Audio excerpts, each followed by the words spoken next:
दोस्तों जरा सोचिए, न्यूक्लियर डिजास्टर की वजह से पूरी दुनिया खत्म हो चुकी है और दुनिया में कोई इंसान नहीं बचा है। लेकिन एक आइलैंड में सिर्फ एक लड़का और 6 लड़कियां किसी तरह से जिंदा बच गए हैं और ह्यूमैनिटी को आगे बढ़ाने की जिम्मेदारी इस एक लड़के और उन 6 लड़कियों के हाथों में है। आज की मूवी आफ्टर द डार्क में हम कुछ ऐसा ही देखेंगे। मूवी की शुरुआत में हम जेम्स और पेट्रा को देखते हैं। पेट्रा अपनी क्लास के लिए वहां से निकलते हुए जेम्स को कहती है कि दोबारा मत सोना वरना तुम लेट हो जाओगे, और फिर वो वहां से चली जाती है। शायद जेम्स थक गया था इसलिए वो सो जाता है और जब उसकी नींद खुलती है तो वो देखता है कि वो क्लास के लिए लेट हो चुका है। वो भागता हुआ क्लास पहुंचता है जिसमें वो बिल्कुल एंड मोमेंट पर पहुंच जाता है। इन सभी की फिलॉसफी की क्लास चल रही थी। इनका प्रोफेसर जिमिट था। आज सभी बच्चों की लास्ट क्लास थी। जिमिट बोलता है कि उन्हें इस साल जो भी पढ़ाया गया उसका प्रैक्टिकल चेक करने का समय आ चुका है। वो कहता है कि हम सभी लोग एक माइंड एक्सरसाइज करेंगे जिससे ये पता चलेगा कि आप लोगों ने जो पढ़ा है उसमें क्या सीखा है। स्टूडेंट्स अलग अलग सिचुएशन सजेस्ट करते हैं, जैसे समझ लो एक रेल की पटरी पर 5 लोग बंधे हुए हो और दूसरी पटरी पर एक आदमी बंधा हुआ हो, तो बेहतर है कि ट्रेन को एक आदमी की तरफ बढ़ा दिया जाए क्योंकि 5 लोगों के मरने से बेहतर है कि एक ही मरे।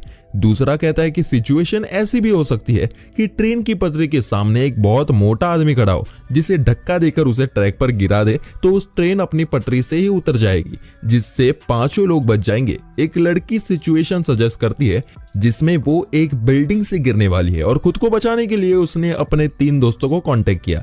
वो तीनों उसे बचाते नहीं क्योंकि उसे बचाते हुए वो खुद भी बिल्डिंग से गिर जाएंगे, और जैसे ही वो लड़की बिल्डिंग से नीचे की तरफ गिरती है वो बच जाती है और उसे पता चल जाता है कि अपने इन तीनों दोस्तों पर वो कभी भरोसा नहीं कर सकती। इसी तरह की कुछ सिचुएशंस बाकी स्टूडेंट सजेस्ट करते हैं, लेकिन जिमिट कुछ अलग ही सिचुएशन को डिस्कस करना चाहता है। वो कहता है कि अर्थ पर एपोकैलिप्स आया है जिसमें हर जगह न्यूक्लियर बॉम्ब्स गिराए जा रहे हैं। बचने के लिए सिर्फ एक बंकर है जिसमें 1 साल तक टाइम स्पेंड करना होगा। मोटिव सिर्फ जिंदा बचने नहीं बल्कि ह्यूमन रेस को यही बचे हुए लोग 1 साल के बाद आगे बढ़ाएंगे। लेकिन उस बंकर की कैपेसिटी सिर्फ 10 लोगों की है और प्रॉब्लम यह है कि ये लोग 21 है। ऑब्वियसली 21 लोग बंकर में आ सकते हैं, लेकिन 1 साल तक इनफ रेशन और ऑक्सीजन ना होने की वजह से कुछ लोगों को खुद को सेक्रीफाइस करना होगा। ये पूरी एक्सरसाइज एक इमेजिनेशन के अंदर होगी। सभी क्लासरूम में होंगे लेकिन उसके सीन्स उनके माइंड में चलेंगे। वो लोग इस एक्सरसाइज को डिस्कस करते हुए करेंगे, लेकिन हमें मूवी में ये सीन्स के रियल जैसे दिखाया गया है, लेकिन ये सिर्फ उनकी इमेजिनेशन रहती है। अब हम जानते हैं कि ये सिर्फ 21 लोग हैं, लेकिन बंकर में सिर्फ 10 लोग रह सकते हैं। बंकर में कौन रहेगा और किसे खुद को सेक्रीफाइस करना होगा वो उसका प्रोफेशन डिसाइड करेगा। जिमिट एक बॉक्स से सभी को रैंडम चिट्स निकालने को कहता है जिसमें एक प्रोफेशन लिखा है। जिस इंसान के प्रोफेशन का फायदा उन्हें फ्यूचर में मिलेगा उसे बंकर में रहना अलाउड है और बाकी लोग बाहर रहेंगे। जैसे कि जेम्स एक फार्मर है जो एपोकैलिप्स खत्म होने के बाद अपनी फार्मिंग स्किल से खेती करके फूड सप्लाई बढ़ाएगा। पेट्रा एक स्ट्रक्चरल इंजीनियर है तो वो भी फ्यूचर में काफी कम आएगी, इसलिए उसको जिंदा रहना जरूरी है। एक लड़का इलेक्ट्रिशियन है तो बंकर के अंदर इलेक्ट्रिक डिफॉल्ट्स में वो हेल्प कर सकता है। लेकिन जो फैशन डिजाइनर है या जो रियल एस्टेट एजेंट है या जो एक ऐसे प्रोफेशन से बिलोंग करता है जो इतना यूजफुल नहीं है, उसे बंकर में जाने की लेस प्रायोरिटी दी जाएगी। एक लड़के का प्रोफेशन तो पोइट है तो जिमिट उसे तुरंत शूट करके मार देता है। जिमिट कहता है कि ये हमारे साथ बंकर में जाएगा नहीं, इसलिए ये बाहर न्यूक्लियर रेडिएशन से तड़प तड़प कर वैसे भी मरी जाएगा, इसलिए बेटर है कि उसे अभी मुक्त कर दिया जाए। फ्रेंड्स, आपको फिर से बता दूं कि ये सब रियल में नहीं हो रहा है बल्कि ये सिर्फ एक क्लासरूम डिस्कशन है जिसके सीन्स हमें दिखाए जा रहे हैं। अब सभी लोग वोट करते हैं कि कौन उनके प्रोफेशन के बेस पर जाने के लिए एलिजिबल है और कौन नहीं। जॉर्जिना एक डॉक्टर है जिसके लिए सब वोट करते हैं। चिप्स नाम का लड़का एक कारपेंटर है जो बंकर में जाने के लिए एलिजिबल है। आखिर में क्योंकि जिमिट के पास वाइल्ड कार्ड है इसलिए सभी उसके फेवर में वोट करते हैं, क्योंकि क्या पता उसके पास कोई सीक्रेट इंफॉर्मेशन हो जिसकी जरूरत उन 10 लोगों को पड़े। अब हमारे पास वो सभी लोग हैं जो अगले 1 साल तक बंकर में रहेंगे और वो लोग हैं जो बंकर के बाहर रहकर न्यूक्लियर बॉम्ब से खत्म होंगे। जेम्स कहता है कि हम लोगों को बंकर में जाने से पहले कुछ देर के लिए अकेला रहना चाहिए। वो पेट्रा के साथ टाइम स्पेंड कर ही रहा था कि उसने गोली चलने की आवाज आती है और वो देखता है कि जिमिट ने उन सभी लोगों को गोली से मार दिया था जो लोगों को बाहर रहना था। बाकी सभी लोग प्लान बनाते हैं और बंकर के अंदर पहुंच जाते हैं और जिमिट के वहां पहुंचने से पहले दरवाजा बंद कर देते क्योंकि जिमिट उनके लिए अब खतरा लग रहा था। अब ये सभी लोग बंकर के अंदर अपना काफी टाइम स्पेंड करते हैं। एक दिन पेट्रा बाहर जाकर देखती है कि जिमिट न्यूक्लियर रेडिएशन की वजह से जल चुका था। वो बताता है कि बंकर के एग्जिट कोड सिर्फ उसे पता है और फिर वो वहीं पे अपना दम तोड़ देता है। जब बाकी सभी को ये बात पता चलती है तो उनमें से एक डोर को खोलने वाली थी, लेकिन बाकी उसको रोकते हुए कहते हैं कि दरवाजा खोलते ही रेडिएशन की वजह से सभी मारे जाएंगे। वो सभी सोचते हैं कि शायद जिमिट झूठ कह रहा है, इसलिए वो दरवाजा नहीं खोलता। इसके बाद हम देखते हैं कि दिन बीतते चले जाते हैं, महीने बीते चले जाते हैं और जिमिट की बॉडी टाइम के साथ साथ डिकम्पोज होती चली जाती है। फाइनली जब 1 साल पूरा होता है तो अर्थ खुद को दोबारा रिकवर कर चुका था, लेकिन जब ये सभी लोग बंकर से बाहर निकलने की कोशिश करते हैं तो वो पासकोड मांगता है, यानी कि जिमिट सच बोल रहा था। अब ये लोग अंदर बंद हो चुके हैं, लेकिन ये लोग हार नहीं मारते और अलग अलग तरह से दरवाजे को तोड़ने की कोशिश करते हैं। गोलियां चलाते हैं, रॉड से मारते हैं, लेकिन दरवाजा खुलता नहीं। कुछ दिन बाद कुछ लोग अपनी जान दे देते हैं और जो बचते हैं वो ऑक्सीजन खत्म होने की वजह से मारे जाते हैं। बस इसके बाद हम दोबारा क्लास वाला सीन में पहुंच जाते हैं। चिप्स जिमिट से कहता है कि ऐसा क्यों हुआ कि एग्जिट कोड सिर्फ उसके पास ही थे।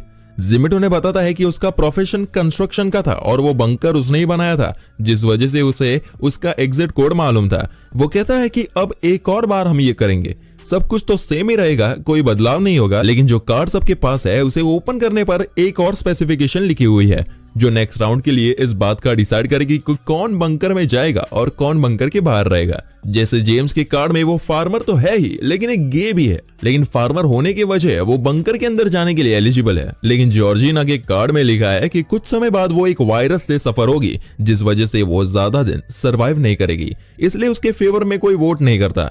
एक पोइट और एक ओपेरा सिंगर और कुछ आर्टिस्ट टाइप लोगों को भी कोई वोट नहीं करता। इसी तरह कुछ लोग जो पिछली बार बंकर के अंदर थे वो अब बाहर रहेंगे।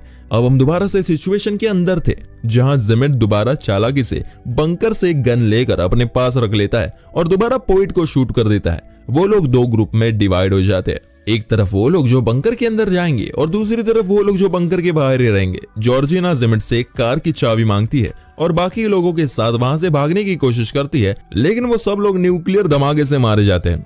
जिमिट और बाकी सब बंकर के अंदर आ चुके थे। पेट्रा रात को देखती है कि जेम्स अपने बेड में नहीं है। जब वो उसे ढूंढते हुए जाती है तो वो देखती है कि जेम्स जैक नाम के लड़के के साथ इंटीमेट हो रहा था क्योंकि वो गे था।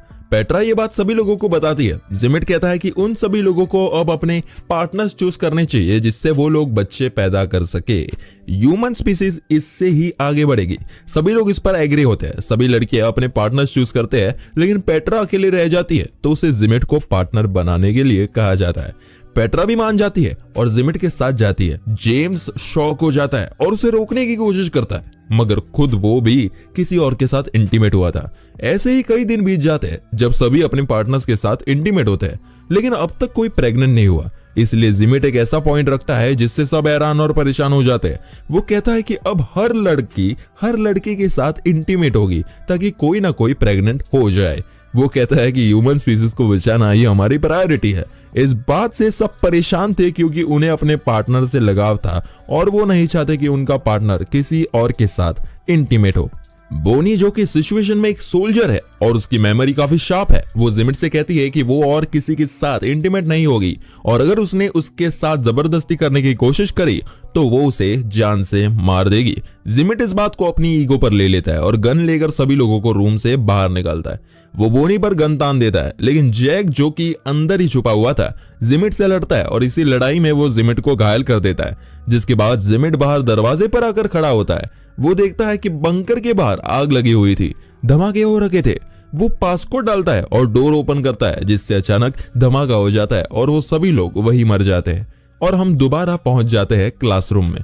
सभी लोग थक चुके थे क्योंकि वो लोग इस एक्सरसाइज को सक्सेसफुल नहीं कर पा रहे थे। चिप्स कहता है कि हमें दोबारा ट्राई करना चाहिए, हम इससे बेहतर कर सकते हैं। तभी जेम्स जिमिट से कहता है कि जब उसने सभी लोगों को फर्स्ट टाइम कार्ड दिए थे तो उसने खासा क्यों था। जेम्स को कुछ गड़बड़ लगता है, इसलिए वो कार्ड्स वाले बॉक्स को चेक करता है तो उसे पता चलता है कि जिमिट ने उसके साथ चालाकी की और जानबूझकर उसे चालाकी से फार्मर और गे का कार्ड पकड़वाया। जिमिट जेम्स को पसंद नहीं करता और ये साबित करना चाहता था कि वो बेवकूफ है जिसमें बिल्कुल भी समझ नहीं है। जेम्स सभी को जिमिट की सच्चाई बताता है और कहता है कि जिमिट ने चीटिंग की है, इसलिए वो एक और राउंड करना चाहता है, लेकिन बाकी स्टूडेंट्स मना करते हैं। पेट्रा सबसे इंटेलिजेंट स्टूडेंट है क्लास की। वो कहती है कि इस बार वो इंचार्ज बनना चाहती है और डिसाइड करना चाहती है कि कौन बंकर के अंदर रहेगा और कौन बाहर। सभी स्टूडेंट्स उस पर भरोसा करते हैं, इसलिए उसकी बात मानते हैं। हम दोबारा से सिचुएशन के अंदर जाते हैं जहां सब लोग इस बार एक आइलैंड पर थे जहां भी न्यूक्लियर हमला होने वाला था। जिमिट दोबारा से गन्स को छुपा लेता है। हम देखते हैं कि पेट्रा जिमिट के पास जाती है और उसे हक करती है। इस बार पेट्रा पोइट को, ओपेरा सिंगर को, कार्ड खेलने वाले लड़के को, सभी उन लोगों को बंकर के अंदर भेजती है जिनके पास कोई टेक्निकल स्किल्स नहीं है। जिमिट उसके डिसीजन को गलत बताता है। जैसे पेट्रा ने एक फैशन डिजाइनर को बंकर के अंदर रखना चाहा क्योंकि फैशन डिजाइनर को कपड़ों की समझ होती है और सही कपड़े पहनने से सेल्फ एस्टीम बूस्ट होगा जिसका असर सिविलाइजेशन पर पड़ता है। उसने इस तरह के 10 लोगों का ग्रुप बनाया जिसमें जेम्स भी था लेकिन जिमिट नहीं था। पेट्रा ने खुद को भी बंकर से बाहर रखा। जिमिट बंकर के अंदर जाना चाहता है, इसलिए वो भड़क कर अपनी गन निकालने वाला था, लेकिन उसकी गन पेट्रा ने उसे हक करते हुए चोरी कर ली थी। वो पेट्रा से गन लेकर जेम्स को शूट करने वाला था कि जेम्स उस पर और बड़ी गन तान देता है और उसे जाने के लिए कहता है। जिमिट कहता है कि उन लोगों को पासकोड की जरूरत तो पड़ेगी जो सिर्फ मुझे पता है, लेकिन बोनी कहती है कि उसे पासकोड पता है क्योंकि पिछली बार जब जिमिट ने बाहर निकालने के लिए पासकोड डाला था तब बोनी ने उसे देख लिया था और शार्प मेमोरी की वजह से उसे याद भी था।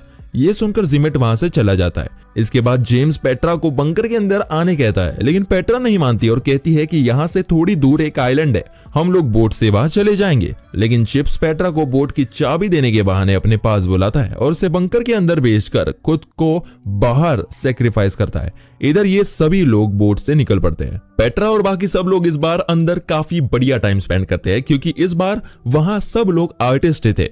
वो लोग प्लेस पढ़ते हैं, पोइट अपनी पोइट्री सुनाता है, वो सब लोग काफी खुश थे और इसी तरह दिन बीत जाते हैं और 1 साल पूरा हो चुका था।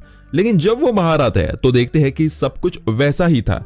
बॉम्ब उनके आइलैंड पर गिरा ही नहीं। जिमिट कहता है कि वो सभी लोग इसके बाद भी जल्दी मारे जाएंगे क्योंकि उन लोगों के पास कोई ऐसे टेक्निकल स्किल्स है ही नहीं जिससे वो वहां से निकलने के लिए कुछ बना पाए और ना ही वो इस आइलैंड पर ज्यादा दिन सरवाइव कर पाएंगे।